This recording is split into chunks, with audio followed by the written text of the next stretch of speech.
شەوی قەدری پیرۆزە و مسلمانان بە جۆش و خۆشەوە ڕویان لە مزگەوتەکان کرد تا بە عیبادەت و نزە و پاڕانەوەکانیان خوای گەورە لە خۆیان ڕازی بکەن.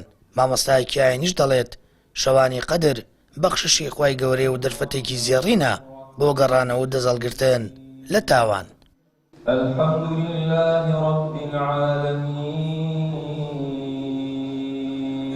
ئەو کەسانی کە تاوانبارن خوای پەروەردگار بێشک لەم شەوانەدا کردوێتی بە وەکو بە مصطلحی خۆمان دەڵێن کردوێتی بە ئۆڤەرێکەوە خوای پەروەردگار لە بەندەکانی خۆش ئەبێت ئەگەر هەرچەند تاوانبار بن، وەکو خۆی دەفەرمێ قل یا عیبادی الذین ئەسرفوا على أنفسهم لا تقنطوا من رحمة الله إن الله يغفر الذنوب جميعا. بەڕاستی ئەمە گەورەترین هیوایە، گەورەترین ئومێدە کە خوای پەروەردگار بە کەسێکی تاوانباری دەبەخشێ. هاوڵاتیان بە ئومێد و هیواوە بە پاڕانەوەکانیان داوا لە خوای گەورە دەکەن لێیان خۆش بێت و بە نوێژ و نزا و زیکرەوە شەوانی قەدر زیندوو دەکەنەوە.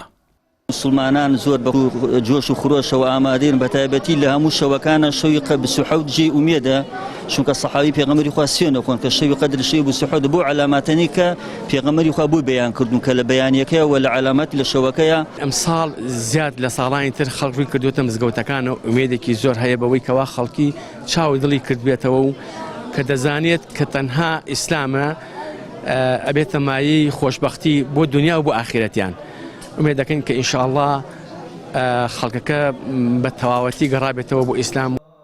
بەڕێوەبەری ئەوقافی هەڵەبجە دەڵێت جێگەی دڵخۆشیە مزگەوتەکانی هەڵەبجە جمەیان دێ لە هاوڵاتیان و ئەو شەوە پیرۆزانە بەرز ڕادەگیرێن. سنووری پارێزگای هەڵەبجە هەمیشەیەکێکە لەو شوێنانی کە بەڕاستی جێگەی دڵخۆشیە بۆ ئێمە و بۆ مامۆسایانی ئاینی و بە دانیشتوانی پارێزگای هەڵەبجە. بۆ شەوی 27 دیار ئەم شەو لە هەموو شەوانی کە مزگەوتەکان زیاتر قەرەباڵغتر و جۆش و خرۆشی پێوە دیارە، ئینشەڵڵا خوای گەورە بکاتە مای خێر بۆ هەموو لایەکمان.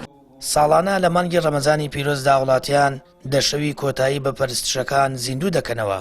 پیرۆزی و تایبەتی شەوانی قەدر دابەزینی قورانی پیرۆزەوە و کات خێر و چاکەی مەزەندەی هەزار مانگە. هاوڵاتیانیش ئەو چاکە گەورەیە لە دەست خۆیان نادەن.